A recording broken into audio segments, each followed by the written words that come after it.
I want you to hear this, something that I've been researching for a while, right? Especially with women, that women go through anxiety and depression more than men, right? Especially major depression. And I think it's getting worse now because of like social media, and there's a lot of constant comparisons for women. So when men and women post on social media, first thing, I think women post more than men, but also when women post and when men post, women more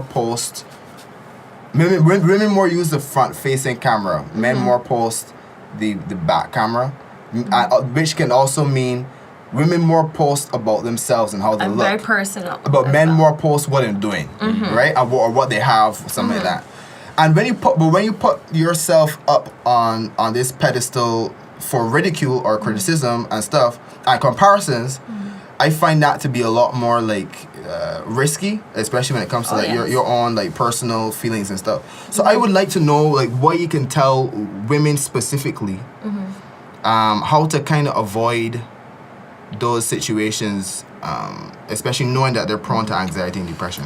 I mean, on one end, we may be asking them to be a little exclusive, especially socially, because that's where the world is, right? We're no longer playing outside.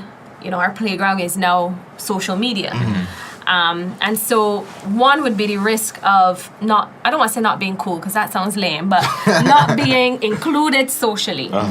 But then, yes, on the other hand, you've opened yourself to a lot more criticism.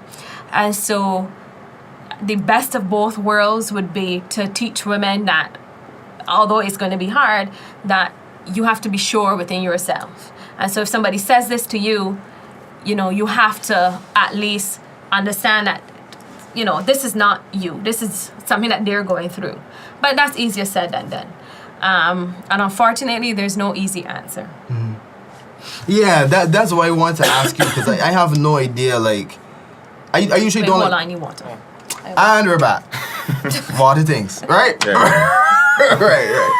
Ready. Yeah, things fall down, so yeah. So one of the things, especially when it comes to social media, that I think about would be, I remember when I was graduating, I had just started the charity. I had won a couple awards, and at school I had won like Student of the Year, and I was so excited. Let me tell you, graduation was a big time for me.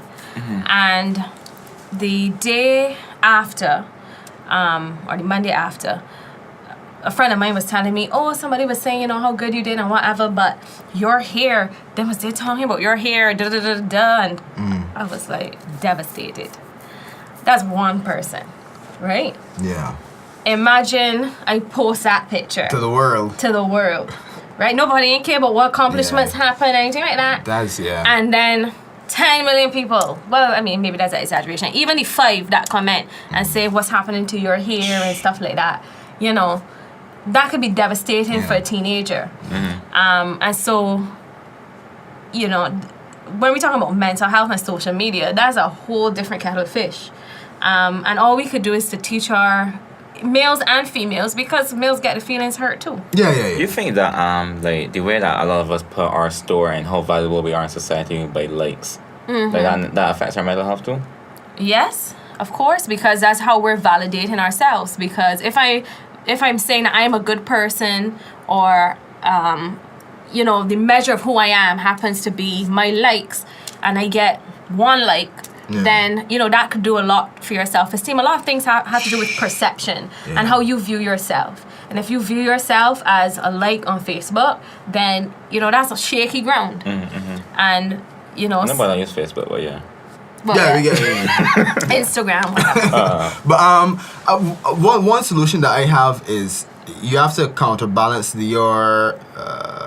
wanting people's like self-worth, though you just said self-awareness. Wanting people like getting validated by other people, but also self-awareness. And to do that, I think we need to be more introspective. And I don't know if one of your recommendations to your clients would be like a diary, write down a diary, like journaling.